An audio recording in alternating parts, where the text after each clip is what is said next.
Can I give them a chance to show me what I can do? Can I give them a chance to show me what I'm capable of, how much I can grow, how I stick things out, how I make a mistake and repair, how I do better next time? Oh, thank you. Yeah. Thank you, dogs. Thank you. That's like an answer to me. Oh my dog. Dog. Oh my dog. Oh, my dog, hey. Oh, my dog, hello. We're back. Back again. It feels like a million years. And it feels weird without our headsets. I know. So if any of you, Tanner just told, we have a guest today, and Tanner just told our guest that she's free to do whatever because this is audio only. But actually, I upload this shit to YouTube when we do this. So we're on camera. Really, we got our Tanner's farm paraphernalia behind us and everything, you know. But we are here with we got neon lights. Oh man, John Deere is proud. We have with us a very special guest. They reached out because she wrote a dog book, which we like because we like dogs and books. And so we read it, and we are excited to. Well, one of us read it. I read it. Holly went on vacation, right? So this book. Yeah, well, first of all... introduce the book, and then I'll tell them why I did not do my homework. Yes, with us is Katya Lidsky, and she wrote Be Your Dog's Best Friend, The Benefits of Mutual Bonding and Relationship Building. I'm so excited to talk about this. I read it together with my friends at the dog park. We read excerpts out loud while we were sitting there. Yeah, it's like I got writing in here and stuff. We've notes. Oh, man. Circled shit, and we've got comments. I went to school for broadcast journalism, and I had to do an editing class, and I kind of felt like that. I didn't have any edits, but I had a lot of notes to ask questions about, so it was kind of fun. And I took your book with me all the way to the South Caribbean on my cruise for my birthday last week, and I fully intended on reading the book, and I actually started it on the flight to San Juan. And I was already very homesick and missing my babies, and it just sent me into a full panic on a flight. And I'm like, nope, I don't want to be that medical emergency that has to divert. Leaving your dogs is like the worst part of vacation for sure. And I am so lucky. Like, my parents watch my dogs for me while I'm gone because I live just down the road. Yeah. So Mom and Dad go up and they take their dogs with them. Like Tater went up and met the new dog, the foster dog, and they play and all the things. And Dad feeds them at night. And I was walking Dad through the chores before I left. And I was like, it's really not that complicated, but I got a few things. Like, it has to, this bowl is for this dog and this bowl is for this dog. Like, I have different bowls for each dog. Yeah. And this dog gets this pill and this dog gets this pill and this dog gets 2 of these. And then you put this much topper on these guys, but these guys get twice. And my dad looks at me, he's like, I'm going to need pencil and paper. And so I walked them all the way through it. But I mean, honestly, they survived. They're fine. And they were not displaced, which is ideal. So. I can't even imagine that boarding bill. Oh my God. I know. So anyway, Katya, welcome to the craziness, and our wormholes have already started. Yes. We're going down all the rabbit trails. So listen, it's to see you guys in person doing this, because I hear you on my iTunes all the time. So to see my Apple podcast, but to see you and doing it is like, I'm like, well, you're here, you're in it. It's the wizard behind the curtain. You're in a farm shed, which is a real surprise for everyone. It's so much fun energy, and I have to say, like, it's not always there in our animal welfare community. I mean, I know it can be, but it just doesn't always face forward, and it does with you guys. So just to be around that is like really, really fun. Well, we're so excited about a fellow crazy dog lady. We love this. So as I was reading through your book, if you listen along, which it sounds like you do, you know that we're pretty crazy about dog names. And so we were reading through and picking out all of your dog names that you called out in the book, right? So of course Ophelia is, the star, the queen, right? Yeah. What is that? Ophelia. That's a Hamlet. An opera. Hamlet. Oh yeah. But we were joking because it sounds like all of these dog names. So we've got Ophelia and and Gilda and like the witch? that's Glinda. Oh, Glenda. Galinda. Radner. Like Radner. Gilda. And then but anyway, we had What's them the all other marked one? out. Buble.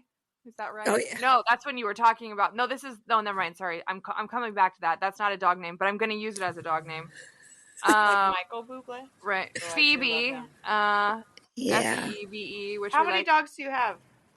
Right now, sadly, only one because of my recent foster Bluebell just left. We've been really Foster. doing. My 78th foster just left.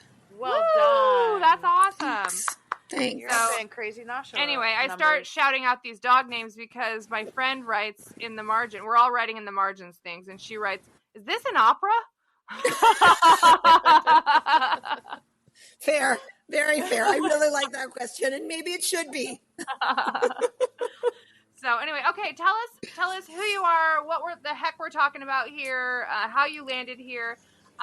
We're gonna dig into your website a little bit too because you do a lot of things that are really specific and special for people who are rescuing and adopting dogs. But tell us about who you are, what you do, and what this book is about, and then we're gonna dive in. Okay. My name is Katya. I'm a Russian Cuban Jew, or a mutt of my own. Russian Cuban Jew.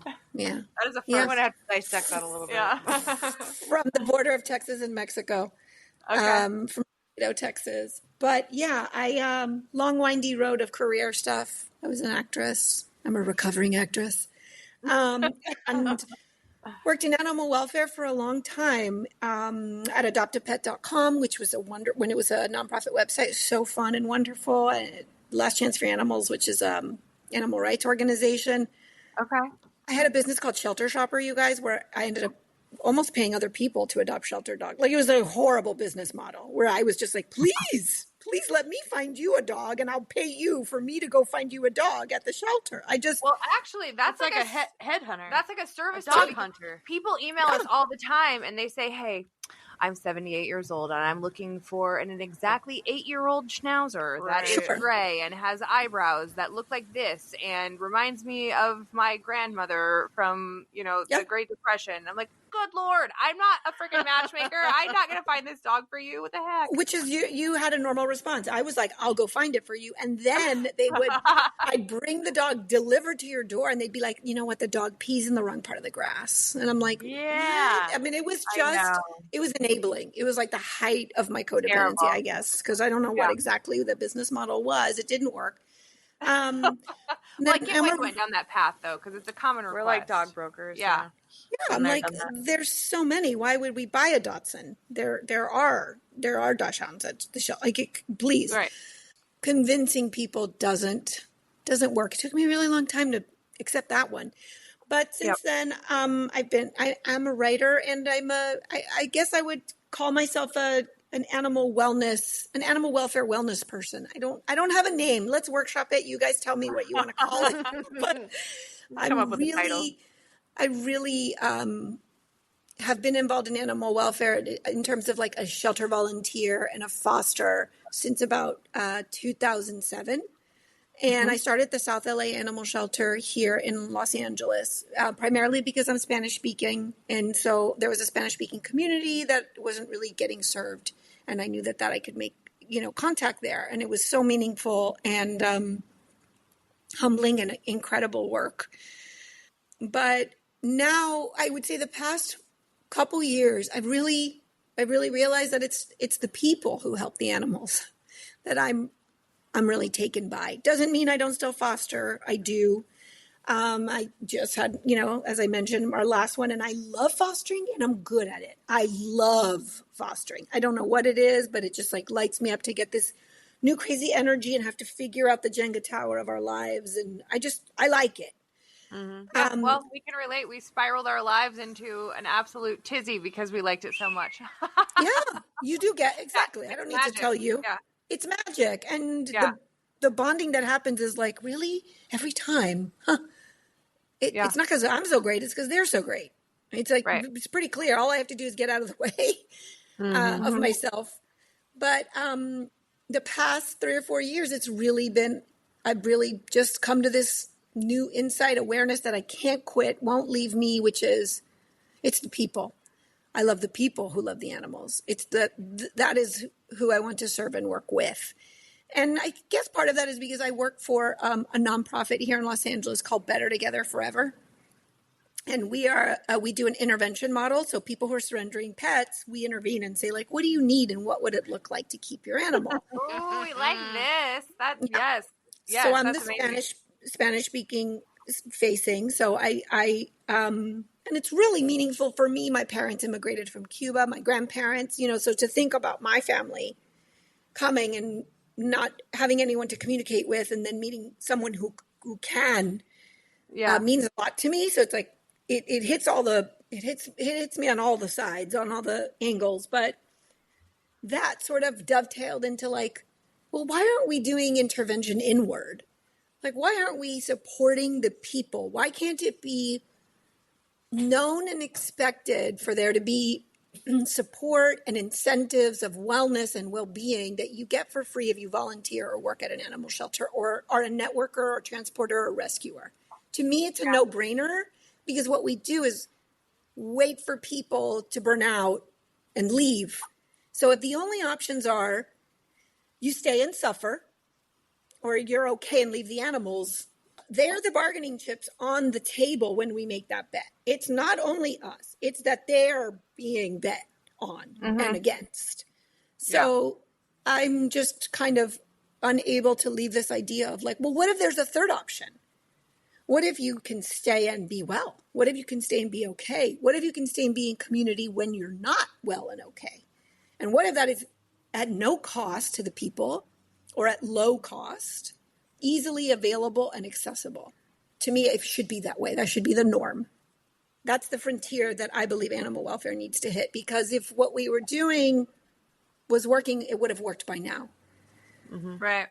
It's the So people what does in-house. that look like? Is that like services or community or what is it? Well, how I pitch things is changing because I realized I became a certified trauma-informed breathwork facilitator. And when I did my practicum hours, by the way, I never thought I'd say that. Hi, I'm a breathwork facilitator. Like, never. Those were not words I thought I'd say. When I did my practicum hours, which was over 75 hours, I did them all at shelters and rescues. Like, that's where coming in with a yoga mat and a candle, people are like, lady, like, you're cute. But if you think I'm not going to walk that dog because I'm going to breathe with you, like, you're nuts. You need the breath work. So I learned a lot about what works. And what people want is, or at least what I think people want, I'm still learning and listening and I'll keep pivoting. But it's more about like quick tips, stress reduction. How am I going to bond with this dog fast? How can I check in with myself so that my instincts kick in and my gut feeling is something I can access with ease, as opposed to like, hi, I'm Katya, and we're going to sit down and do a whole breathwork journey. It's like, no, we don't want that. So I have a membership community that's opening for shelter volunteers across the country because I do these workshops and I love hearing someone like Miami-Dade Animal Control talking to someone from Austin Animal Center. Yeah. In community, someone at, Baldwin Park here in outside of LA, just having people go, what do we do here? What worked there? Oh, you guys do that. Like that, watching that happen is amongst my favorite things. So one of the things it looks like is a community, a membership, a Patreon membership. You're acting as like a conduit to all of these people who are doing similar work but may not otherwise be connected, right? So like the goal is that we've got a community of people who are experiencing the same things. Yes. And how do we cope with the tough parts of what we're doing in this type of work, right? Is that what I'm hearing? Yes, and there's like mafia group chat. Yeah. On steroids. Right. Yeah. I do breath work. I'm also a creative grief coach. So when you're making projects, when you're being creative, crafting, writing, anything like that, you access a part of the brain that makes meaning. It's the meaning making part of your brain. It's the storytelling. So something happens and you have feelings about it. And that's real shit. Okay. Person surrendering an animal. I'm angry. I'm triggered. These things cannot be bypassed. These things cannot be like, we can't put like a polish of toxic positivity on it. Those things are happening and they deserve room to be processed and met without judgment. But the meaning we make about that thing. To who? The person who's feeling that way. Like the or person without that's judgment of ourselves. Yeah. Without judgment of ourselves. Okay. If we're like, that person sucks, go for it. Feel it. It's okay that there's that part of you. Why is that part of us not allowed? We all parts welcome. But the meaning we make is that person surrendering the dog made me so angry, they don't care, right? Let's just say we're not always conscious of the story we're telling ourselves, but we're telling ourselves something. We're making a meaning. And part of creative grief work is to grieve old meanings and make room for new ones. Not because they're right or wrong, because they let us save our energy so we can use it for the animals. So we can tell ourselves, you know what? I probably didn't see that person for weeks and weeks and weeks trying to make this work. Or I wonder if this shelter is better than whatever they had out there. Or there's other meanings that are possible. It's about grieving, literally, who you take yourself to be right away, that first thought, and deciding that's who I am and I can't change. You can change. You can change what you tell yourself. You can expand and pick. They're not right or wrong. It's about which one makes me feel better so I can do my work with animals. That's it. It's not about good or bad or right and wrong. So there's a lot of like mindset stuff in my membership. And then there's a lot of workshops. And by that, I mean like a resource guarding expert, dog trainer will come on and talk to people about early signs. My friends and I who volunteer, we just open a kennel and go in. No one is giving us the education. So to have somebody who's an expert in resource guarding come in and go, okay, that look, people bring in videos of dogs. That look to the side. That was the first tell. Now you back off, like literally education. So how can we handle them better? Why do I care about all this stuff? Well, because when you're, the overarching theme that I believe in is all the invisible things matter more. And I think you guys know that because you've scaffolded your life for this love that you feel that's invisible.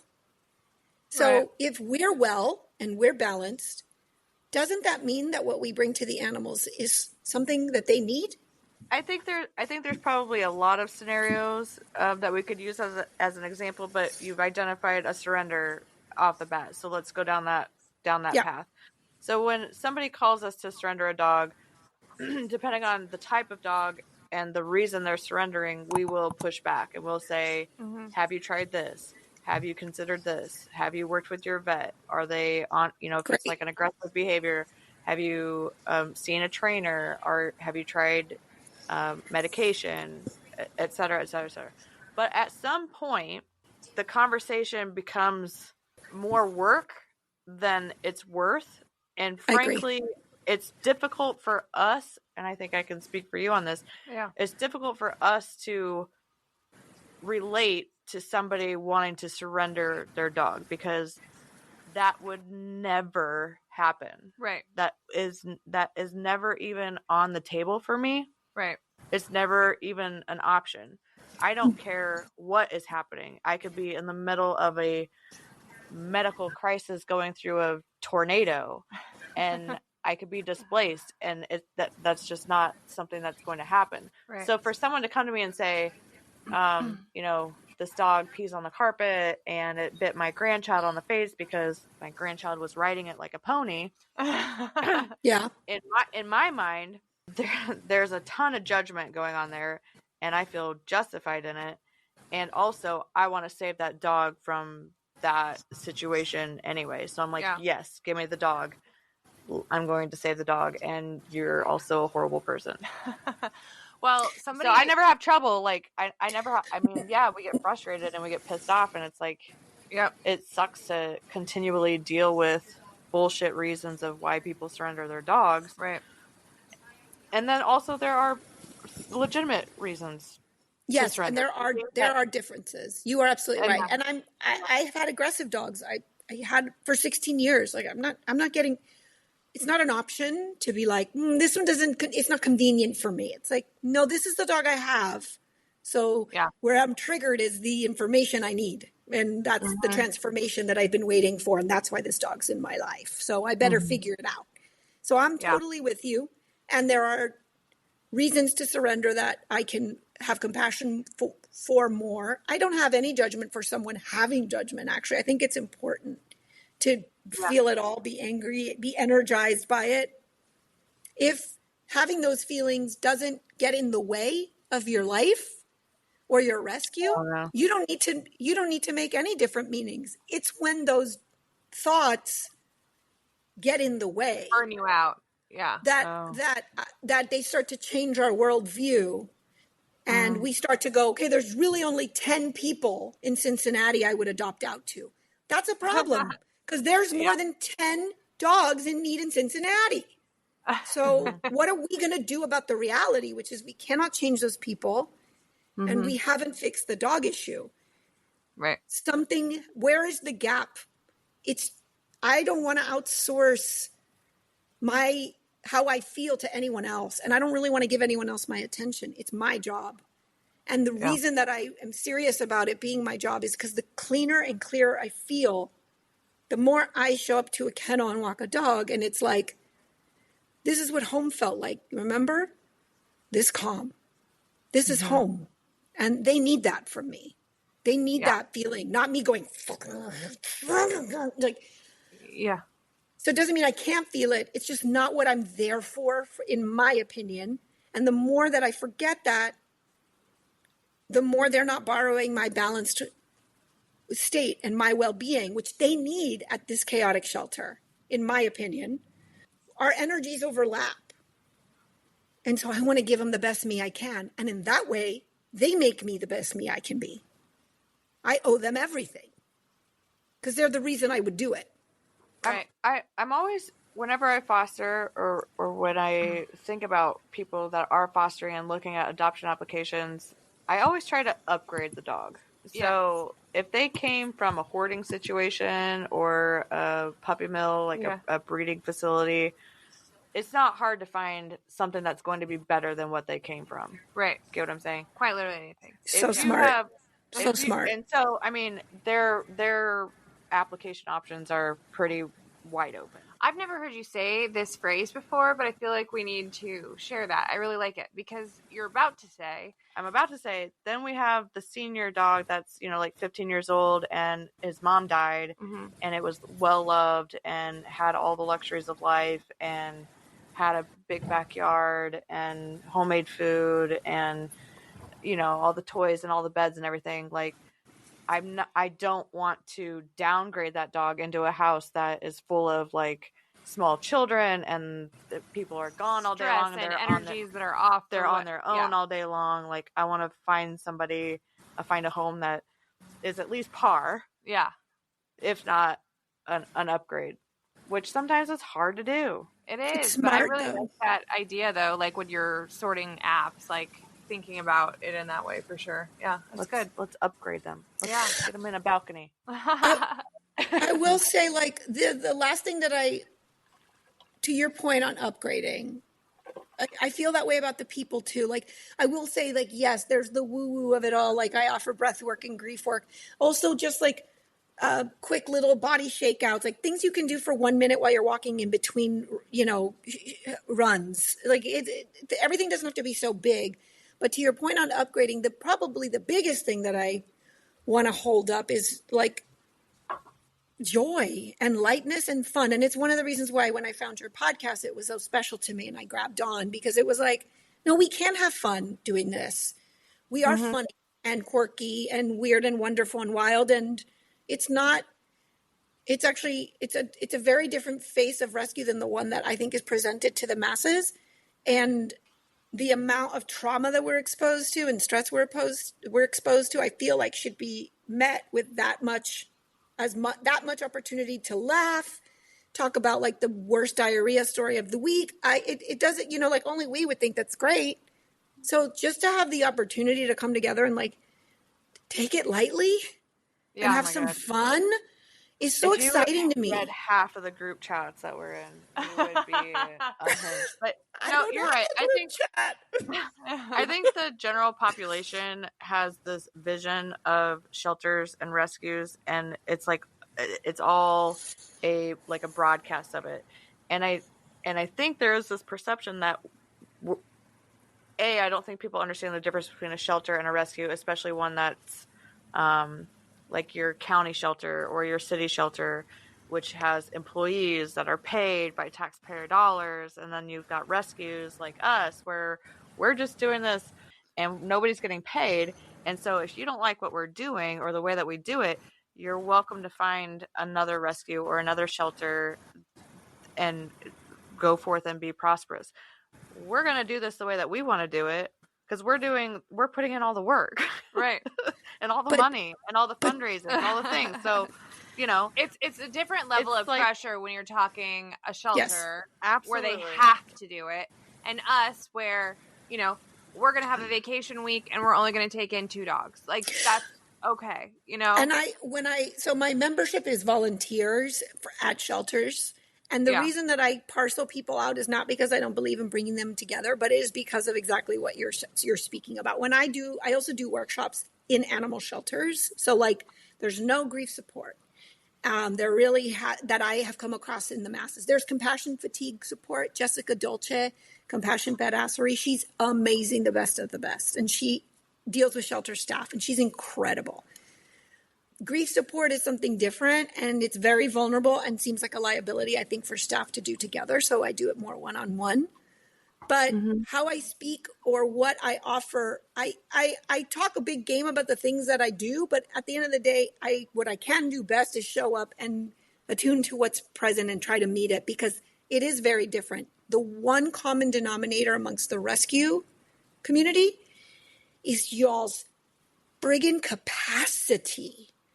It is a common denominator, the capacity of these people. Your capacity to have a job and a life and relationships. And Katya, we're just totally black heart dead. That's it. We're just trying to fill in the cracks with 6 sad little dogs. Okay. Your big black hearts are so big. You do so much. It's like, how are they doing so much? Like every second, it's like ordering meds, 25 milligrams. It's like, and it's that to me, that's a different group to speak to. That is, what do you need? Because for me, it's like, it's not about what I can do as much as it's like, how can I serve that population in animal welfare? Because I want them to stay for no other reason than selfishly, it helps the animals that they're around. Punto. Like that's I think acknowledgement, even though it feels weird, it's not icky. It doesn't feel icky, but it feels weird. Like when people genuinely acknowledge the work that you're doing. I don't know why that is, but same. Yes. Okay. I recently was and it's so good. Like it's so good when people are like, "Oh my God, how do you do this?" I was recently asked to do the love languages thing, and I was like, first of all, you're going to be hard pressed, to squeeze any love out of this. But so anyway, we do the thing, and the 2 things for me that caused me like a physical reaction of I don't know what to do with my hands is when someone does something nice for me or says something nice to me or about me. I'm sorry. Like,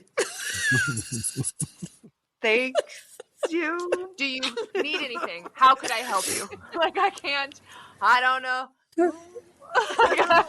I can't handle it.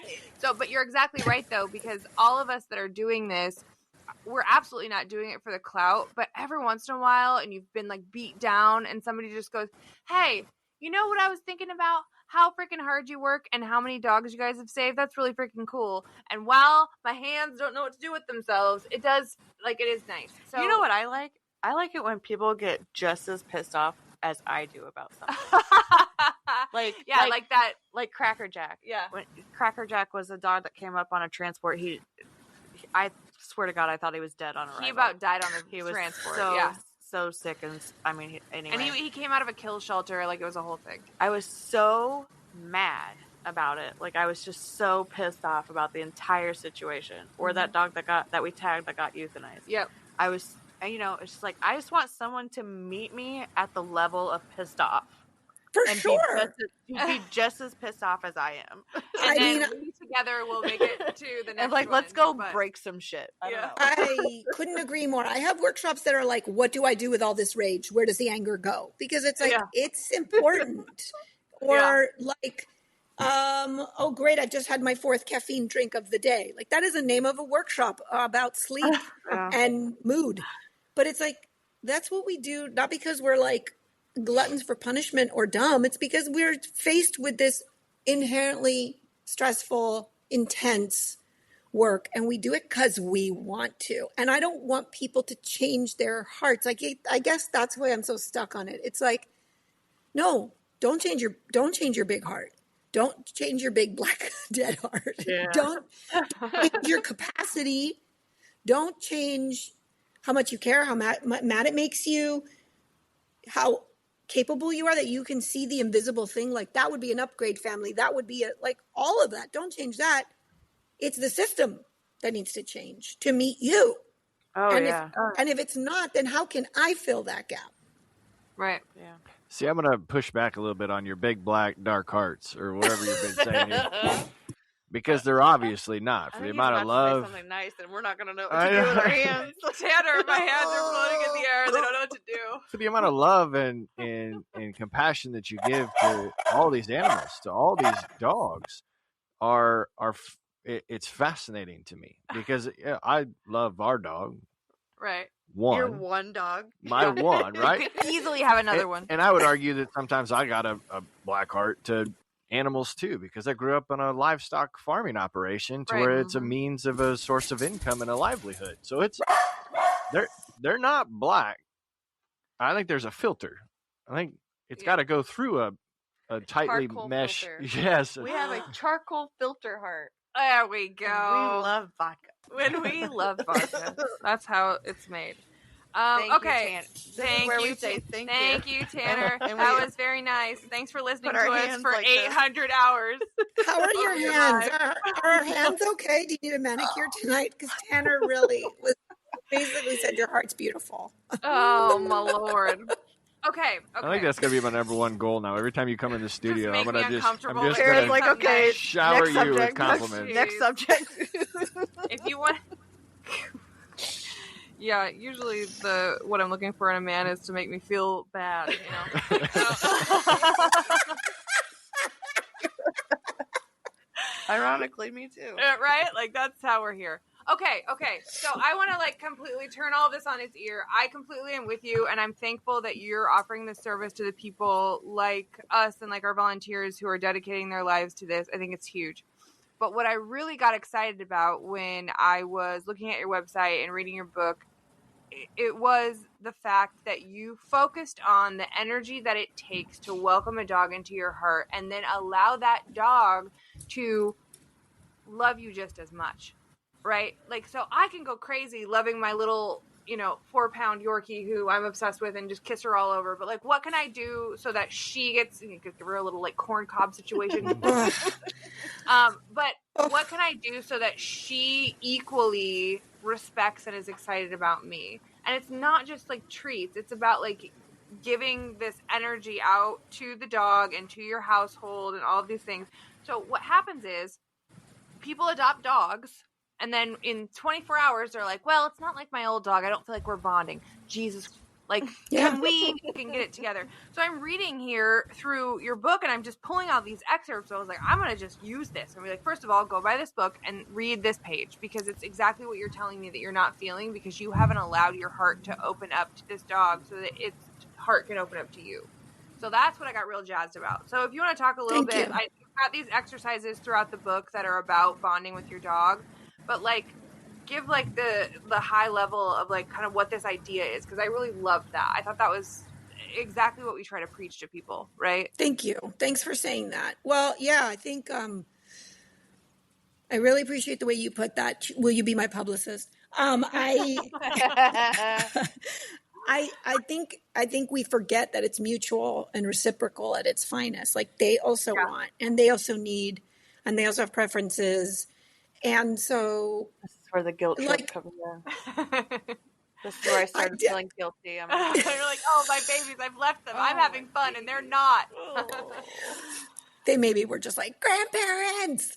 And I get all the treats.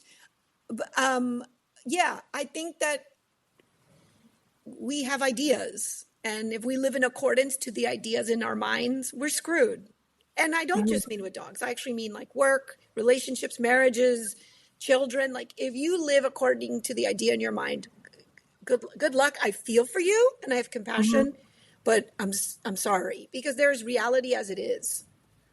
And if we look at reality as it is and we meet what's happening, then there's nothing to be disappointed in. Because you're not comparing it to anything. Because that thing in your mind isn't anything more than a fart in your head. Okay? Right. That's what thoughts are. Instead of farting with your butt, you're farting in your mind. So when you get a dog and you've had him for 24 hours, you have ideas about that dog. Great, go wipe your butt. Those are farts. There's a real dog before you that is, and all the content is there and it's real. Yeah. Should be a shark because you don't wipe farts. Well, you do if things go, real south. You're right. Edit for this. Okay, so I'm going to read, this is in your preface to the book, and immediately I was like, oh, okay, well, this is going to be all right. Because she said, you say, if we rescue dogs assuming that they must be what we want them to be, then we will surely fail. They will surely fail and disappoint us. I'm terrible at reading. do you want me to read it? Oh my God, she is. She's going to take the next excerpt. Equally, if we adopt dogs assuming something is wrong with them and it's on us to train them how to be right, we will fail them by unintentionally looking for their flaws in order to perpetuate our own bias. And it goes on like this, right? And then you also talk about, I don't know if in the same part of the book, but you talk about people telling you what they're looking for in a dog. And you tell them, okay, I hear you, but what you need to do is look for a dog that you bond with, or a dog that gives you a feeling. Paraphrase it, a feeling, right? Like, Mr. Bojangles, he got in the back of my car and I was like, I have a feeling that I need to kill myself to make this dog like publicly available to the world because people need to know how cool he is, but he wasn't ready, So you get this feeling from a dog, but that type of dog is not something that's on pen and paper. It's not a teacup chihuahua. It's not whatever. It's a dog that makes you feel and fits into your world, which is why foster-based rescue is amazing, because you get to know a little bit more about what that feeling might be if you're fostering and happen to fall in love with a dog, or, I mean, who would think I would fall in love with a miniature poodle? Well, that was a myth. On that, it's because he would never happen. He's an off-brand miniature poodle. I think that, I guess with foster fails, I've never. I think the only fail that I ever had was on Reese, which that was on purpose. That dog was literally, that was like Juju. Chris gave you Reese. Right. Chris gave me Juju, and she's like, "You want a pug? Here's your pug. Yeah. You want a calf? Here's your calf." And then we were like, "Okay." And then it was meant that it was like a force meant to be, but she was a matchmaker. Every other for single real. dog I've had, it's not like I sought out a specific size or type or gender or age. Buy anything from a breeder specifically to like land. No. Because even in litters of dogs, each one is so different. So you've got the same breed, same genetic makeup. Mm-hmm. And each one of them have their own little personalities, their own little quirks. So it's true. I don't know how people say, well, I would never own anything but a golden retriever. And it's like, well, every golden retriever, I mean, yes, they all have a same type of theme, right? But they're not the same. They're all different. You're going to be surely disappointed if the love of your life dog was a beautiful golden retriever and you go spend $10,000 and get another beautiful golden retriever. That even dog, if it's out of the same line, doesn't matter. It's not going to be the same dog, and you're going to be disappointed. And we, like 100%. Yeah. We talked about that about when we were talking about cloning dogs. Yeah. We wondered. Yeah. Like, do you think it's the same? Do you think they're the same? Anyway, That's we're a real rabbit hole. But my dad always says, if you have no expectations, you will never be disappointed. Yep. That's beautiful. I think if you just accept them as they are, and you'll be shown the beautiful parts of them. Yeah. If you could imagine that. Imagine if we did that for one another. And then imagine if we decided it was in our own best interest. It's actually selfish. I'm not even going to make it sound like it's some Mother Teresa selfless. But what if it is selfish to speak to the highest and best in one another and look at our dogs that way? What if we didn't? What would be different if it was like, of course you feel like that. You've been out of the shelter for 2 days. I'd be barking my head off too. You know what? I can see you getting in that dog bed and being so cozy and warm and calm. When you understand you're safe, I can't wait for that day for you. What if that is the energy in which my foster lives in my house? Then they're not met with resistance and punishment and feel my disdain and my frustration. It's like, no, they just feel clean. They're just moving through, and so am I, because I'm beholden to this vision. Yes, and it's not the immediate need to train. Like Holly and I are both very similar in how we raise and have our dogs. I spend probably a little more time like doing some like training exercises because like it makes me happy, but a lot more time. Not until my dogs are bonded with me to where they give a shit what I'm asking them to do. What happens is these people adopt these dogs and then they don't like 3 things that the dog does and they focus on those 3 things. And so then, you know, we send them a trainer, we try to do our best or whatever. But if all you're doing is focusing on fixing the negative and not loving the positive, you're not going to get there, you know? I have a hard time connecting with this type of person. I just don't. Right. I just don't. Yeah. To tie it back to the meaning making that we were talking about, that's a creative mind process, and to what Kara's saying right now. The reason that I think it's important to practice making new meanings is exactly because of what you said. So my dog, Libby, who is a hound mixed with healer. So I chose violence. Okay. This dog that's an aggressive choice of a lot of work. A lot of work. Just the nicest, sweetest, tummy up, submissive, loveliest, cannot stop. Her nose is like she can't stop dog. When I first adopted her, I had so many immediate thoughts of like, why won't she pee? Well, she won't pee because she's inputting the world, and that's what she's bred to do. And she cannot stop. Like the input of the world, the smelling of the world was so enormous. She was so lost and addicted to it that she couldn't go to the bathroom. At 3 a.m, at 3 p.m., doesn't matter. It was maddening. And like, because I do this sort of meaning making practice with other humans, it helps me in my relationship with my dogs. And because I do it with my dogs, I can do it with humans. My point is, how you do one thing tends to be how you do everything. So I was able to go like, you know what's so cool about Libby? She is so full of joy. She does not want to miss a moment of being alive. So yes, it is frustrating to me, Katya, who squeezes 47 things into a 2-hour period, to spend 2 hours waiting for you to pee. And maybe that's exactly what I need. I am so fucking glad Libby's in my life to show me how to do one thing and wait, how to slow my down and smell and be here and be uncomfortable and feel it all the way from tip to toe. Thank God for Libby. I don't need Ophelia. Ophelia died. I want Ophelia. Ophelia came to give me what I needed when Ophelia came. I already learned that. That's in me. I need Libby now. I need someone to make me do less and just be here. And I didn't know, I didn't grow up with anyone telling me I could make those reframes, make those new stories and meanings, but because I fucking love dogs, I'll do it. And if it means other people benefit from it, too bad. I guess I'm going to have to give other people a benefit too, but I want to be able to do it for the dogs. Adopt a dog, adopt a therapist is really what we're talking about here. Right?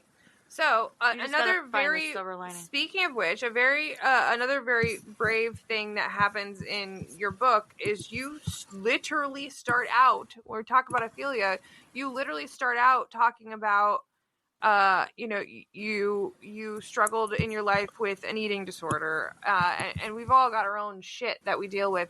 And then you talk about this dog that comes into your life, and not because you were asking the dog to, but because it was inherent in the dog, helped you to heal from that. And that is kind of where you kind of start this whole thing. And I'm like, okay, because I've been in a moment where a dog lands in my life and they change something that I did not expect. Yeah. And then it is what it is, right? So it's all about allowing that dog to be what they need to be for you and being what you need to be for them in that moment. Like, people need to just calm down a minute and just let that happen. Like, it's such a magical thing, and why we love dogs so much. And it cannot happen without discomfort and pain. Like, Right. if it happened without discomfort and pain, we wouldn't have books, we wouldn't have movies, we wouldn't have songs. Every art, every piece of media out there is about someone who suffered to learn something. That's what it is. You must have discomfort, and you must have pain because you're shedding something. You're morphing, you're shifting, you're transforming. That's what it means. So can we get really good at going like, oh my God, this dog is driving me crazy. Awesome. I wonder what I'm beginning to shed. This is going to be exciting. I'm transforming. That's why I'm so fucking upset that they're inconveniencing me and exasperating me. Not because I need them to go, but because I'm changing. And obviously they know that I'm capable of it because the person who walked up to that kennel and or went to that rescue adoption event and chose that dog, that's who they connected with. So now that dog is in my home and they're seeing the better me. Can I believe that?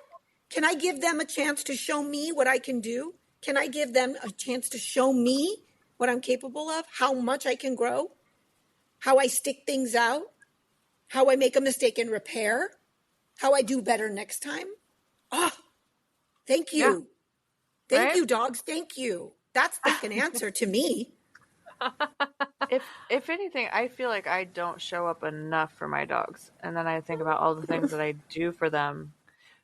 Well, that's our imposter syndrome that we're living, right? Like, But they don't need much. They don't need much from us, but what they need is like our energy to be what makes them like feel comfortable and calm and at home, right? Like, and that's all you need to do. I mean, if I'm gone all day and then I come home and we do the, exciting and everybody's happy and hi, and what'd you do today and what'd you get up to and all the things.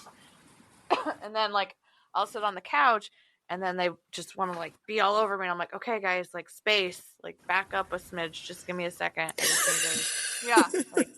Yeah. Give me. But they a just want to be like all over me. And then I feel bad because I'm like, just get in your spots. Let's sit down. Let's, you're all over me. Like I need a second. And then I feel bad.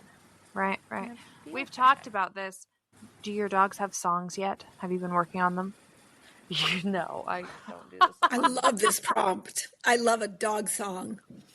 Each of my dogs has their own specific tune. And sometimes, Chicken Little needs his jingle to get rolled out because he's feeling not as loved. And he doesn't have to be up under my skin. I don't have to be holding him. I don't have to be dealing with him. But I can just walk along and I'm singing his song and he knows it's about him. And I know that's completely and utterly insane. And I put that out there because that's where we're living right now in this episode. And just like, let's just go full in deep of like crazy loving your dog. But there's things you can do that aren't having to touch, you can give them an energy or a love that they know is for them. That's not, you'll have to be under my skin. And if you're not, then I'm not a good person. You know what I mean? Holly, just if we were going to do a meaning making exercise, like, and I was like, hey, make up 5 other possible meanings. Like, here's an example.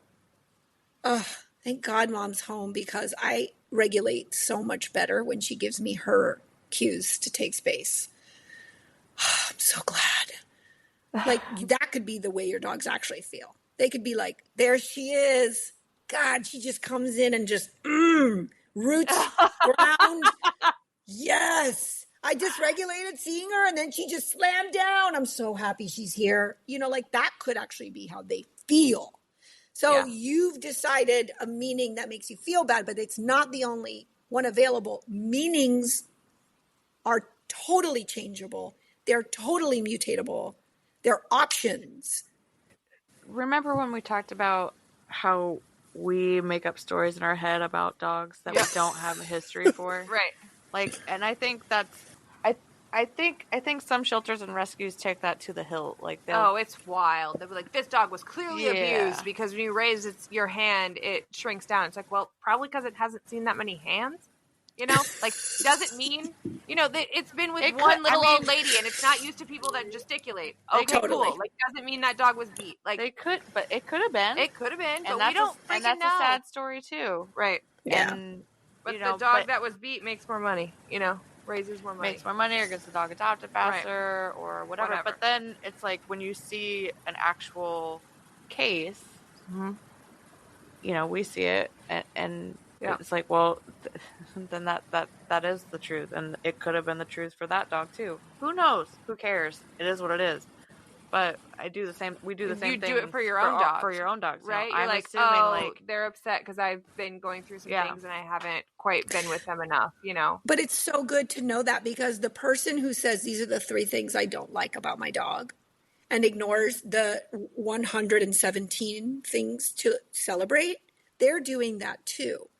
Right. So I only bring that up in connection to the things we've been talking about, because it makes me have compassion for that person, because I'm like, oh, I kind of do that too. I just don't do it against my dogs, but I do it because I make up these stories. And then it makes me think, oh, well, why do they want to feel so angry and discontent at their dog? Okay, well, why do I want to feel so sad? We are responsible for how we feel. And it's not that how we feel is the most important thing in the world. That is not my takeaway.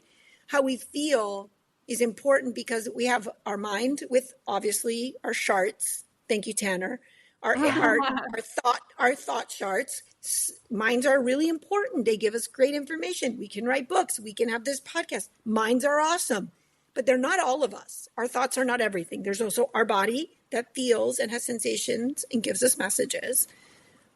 And when there's the flexibility to move around and go, oh my God, I feel so bad, I just asked them for space, wondering if there's another meaning. That flexibility is what makes you not like the adopter who wants to get rid of a dog after 3 things they don't like.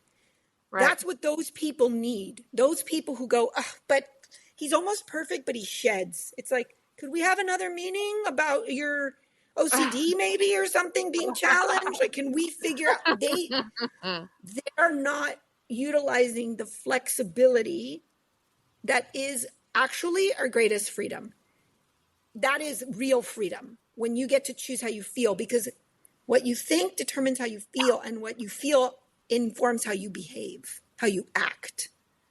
So that's the only reason that I stay there and I talk about it so much, because I want to act in accordance to how much I love these dogs. So I got to get real in line with myself. I think the gap that you probably face in a lot of your work is the totem pole effect with humans and dogs, and you've got parents and kids and then dogs, and some people.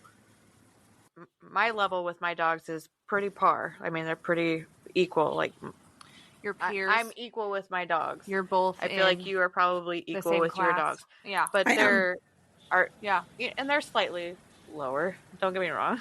Right. They don't get the filet mignon. They didn't go on the cruise. But they didn't go on the cruise. That's only because they don't. It's only because those cruise people didn't give us a cruise. We were ready to go. But there are people where a dog is far and away below them in a totem pole, and so their feelings and their thoughts and whatnot are not only secondary but even further down on the list than that. And there are those people too, and that's that's just part of the world. That's just how it works. That's just how, that's, that comes from a lot of people things. probably feel that way about other people who are not like them. Those sure people, they do. They get their identity based on who they're above. Right. And I honestly, I'm not close to that many people like that. I really enjoy people who get their identity from with. Mm-hmm. I don't want to always be in a game of above and below. I actually know it very well based on my history in my life, but it's not who I choose to be around. So yes, I think you are right. There are those people. Absolutely agree with you. And I do get met with that. I get met with a lot of resistance all over the place. Good for me. I'm a middle child, so I love tension, being a pain in the ass, being made forgotten. being forgotten. What's your name again? Being on the edge of what someone's uncomfortable with, cringe. These are the things I excel at. Mm-hmm. Even in shelter work, when I come into the shelter to do a staff workshop, they're not like, yay. They're like, oh.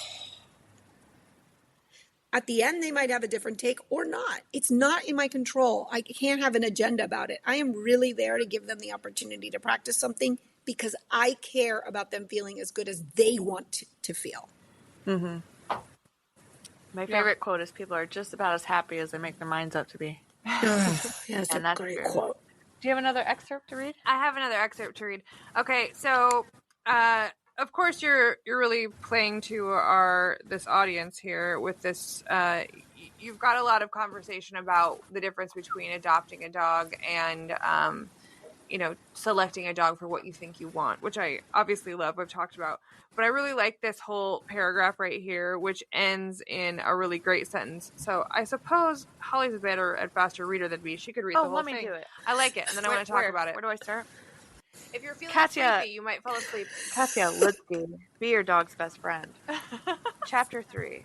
Dog love is acknowledging feelings. Many of the dogs I've met, shelter dogs, rescue dogs, but equally as many dogs from breeders, have negative associations that they live with and carry around like heavy luggage. It may be that these things were caused unintentionally, innocently enough, or have never been specifically identifiable by their pet parents. We can tell ourselves that this only happens when a dog has lived in a shelter or has had 3 other homes, as is the case sometimes with rescue dogs. But the truth is, people get puppies and bestow upon them, again unknowingly most of the time, many negative associations. Getting a puppy doesn't mean you get a dog without problems. It often means the problems the dog demonstrates were likely developed while living with you. And I say that in the least blaming way possible. Those issues can be dealt with just as the issues a rescue dog developed with somebody else can be dealt with. In both cases, these dogs have potential. Therefore, quote, new dogs don't necessarily have better potential than, quote, used dogs. Love, right?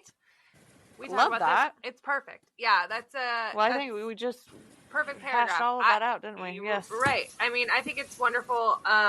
And so I thank you for sharing this message with people and continuing to have these conversations. Is your book on Audible? Would you like me to narrate it for you? No, it's not on Audible. And I will tell you how I know because I tried to get it. Oops. Okay. Thank you for telling me that. I'm blind. I need somebody to read it. Not great at promotion. So I'm going to work on that. I'm going to work on Audible. Thank you. And thank you for reading it out loud back to me. I thank you. Yeah, it's beautiful and exactly what we're all trying to do here. Yes. Yeah. So, but it is nice to make up a nice story. I mean, I think about Otter's story. Yeah. And I like to build characters in my head. And well, it's just like reading a book, right? Otter came from a domestic violence situation in Oklahoma, and he has one eye, and he's blind, and he's kind of grumpy, although he's getting very less lovely. Grumpy. And I like to make up stories about what happened to him, and all the things. Please don't stop. How fun! I like to make up murder scenarios. He's like in a Breaking Bad episode. Romanticizing murder. This is how we should wrap up this episode. I agree. That's where to go. So, anyway, I absolutely love what you're doing because it is a huge gap in lots of ways because we oftentimes get help requests and begging for help for lots of things. One, people who are working in rescue work and they're feeling overwhelmed, they're feeling unsupported by the people who perhaps run the rescue or are, coming to adopt a dog or surrendering a dog. They're feeling on an island. So that's one really big important thing that you're obviously quite passionate about, and for a good reason. Two, setting your expectations for the dog that you have invited into your home, and also allowing that dog to set its expectations and then meeting in the middle. Magical. Like, that's very cool. And you're offering that service to people. So on your website, which is katyalidsky.com, there's dog adoption coaching. It's amazing. People don't understand how big of an issue this is and how much time we spend coaching people how to accept the dog that they've chosen to adopt, and give them a little time. And so the fact that you offer that service is pretty cool, because it didn't exist in my head. I don't think anyone else is doing this. They might be, but I think what you've got here is a corner on something that was truly, really needed. We should add that to our adoption contract as a resource. Right. Like, go if you're having a hard time bonding with your dog, one, check out this book, which does have some cool exercises and things to think about. But if you need extra help, get extra help. I mean, that's cool. So, yeah. Sorry, before we wrap up, could you walk us through one of your exercises? Yeah, sure. Maybe an easy one for our listeners to do with their dogs at home? Yeah. An easy one. Dog? I mean, here's one of my favorites. It's a mindset shift, but here, I'll give you one mindset and one dog training one. I was a dog trainer for many years. I'm a positive reinforcement-based trainer. So, write a letter to your dog. Set a timer for 10 minutes. Write a letter to your dog. The one that's driving you crazy, or the one who is sick and ill. Write a letter to your dog. Dear Ophelia, timer, don't stop. Pen on paper. Don't stop. Just write it. If you and someone else love that dog, when the timer goes off, read it to each other. Share what you wrote. Just write to your dog. Get it out. Observe it. Watch it. So that's one tip. In terms of a dog training tip, like bonding, although I feel that is equally bonding. It's just a different way in, different door. I love a game called Magic Mat. You roll out a yoga mat. Goal is dog keeps all four paws on the mat. Yep. And you slowly increase either time or distance, not both at the same time, slowly, gradually, where you come back to the mat and release a treat or a kibble on their mat for staying. What happens if they get off, Katya? Nothing. It's no big deal. You just go like, nah, and you lead them back to the mat.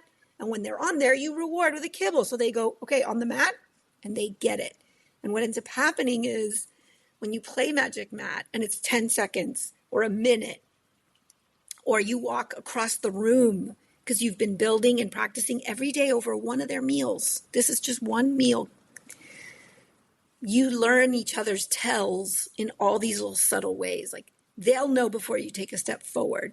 And you'll be like, is my dog reading my mind? No, they're experts at space and energy and distance and tiny little subtle movements, because that's their language. So they've learned that when you shift to the ball of your foot, you're coming. And so their tail will. And similarly, you will be not talking, not on your phone.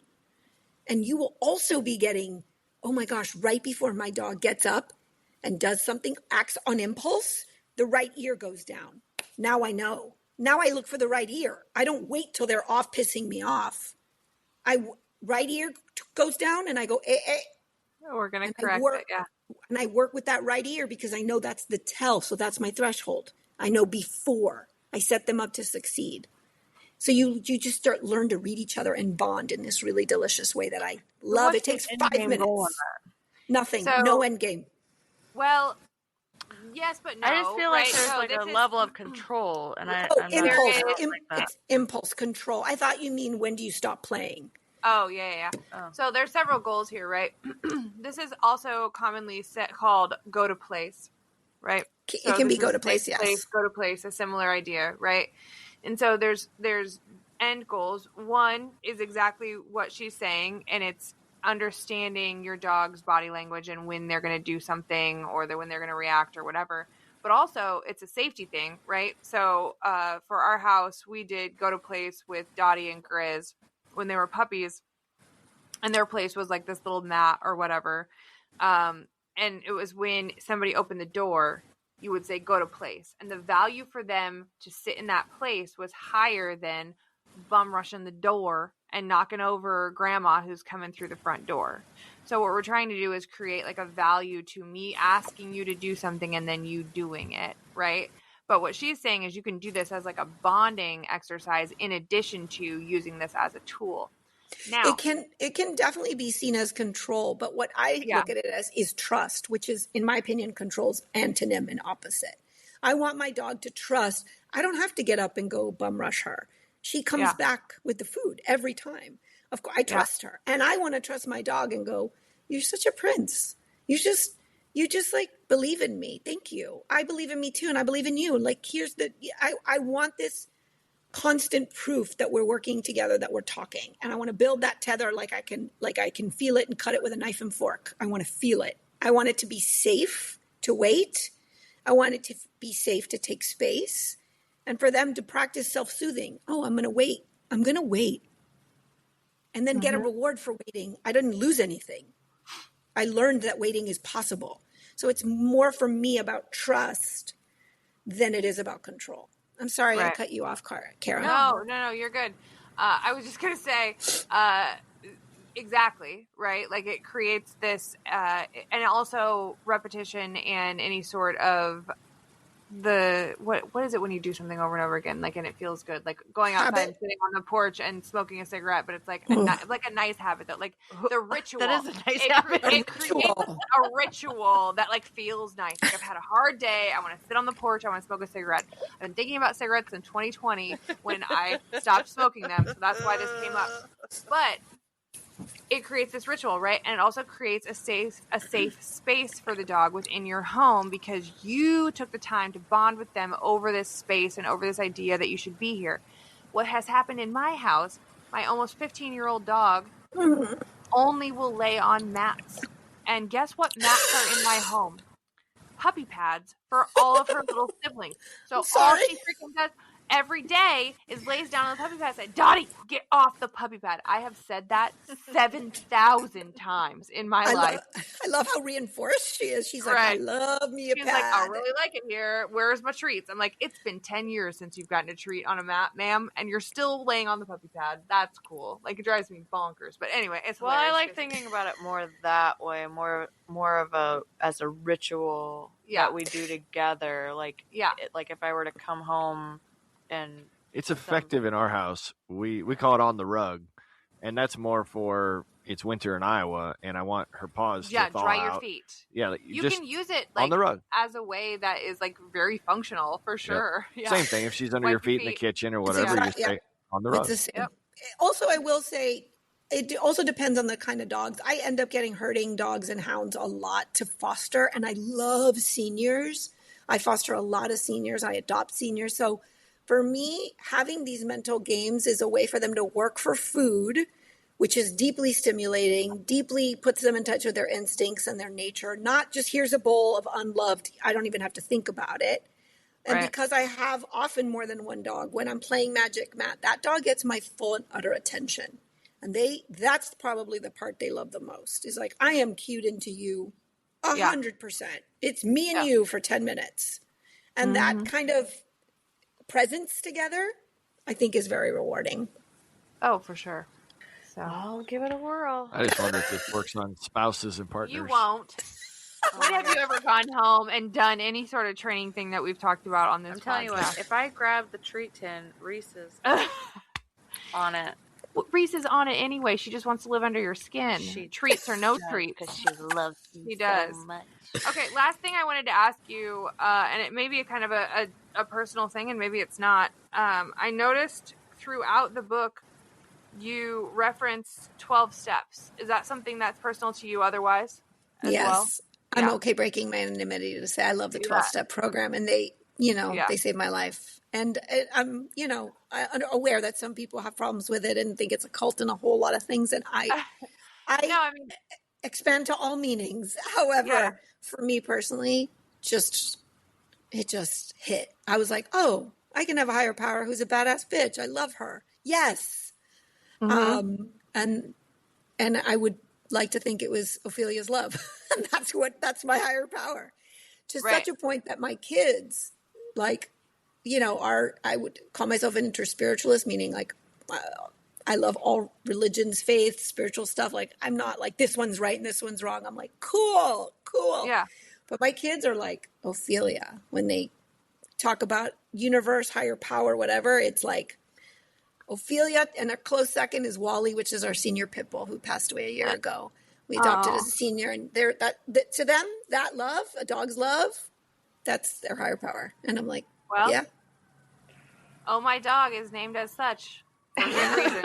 So We're Guys, can I say that anyone, if you know any shelter volunteers or your rescue volunteers, if I could give back to your community, please, if anyone who listens to you or needs support would take a month or 2 months free in my membership, or if I could give you some free coaching to adopters who need some people that you're struggling with, or you feel like they really need extra attention. Like, I'm a fan and friend, and how audacious of me, a friend, but I am a fan and a fellow. And I really believe in what you're doing. And I really believe in how you're doing it.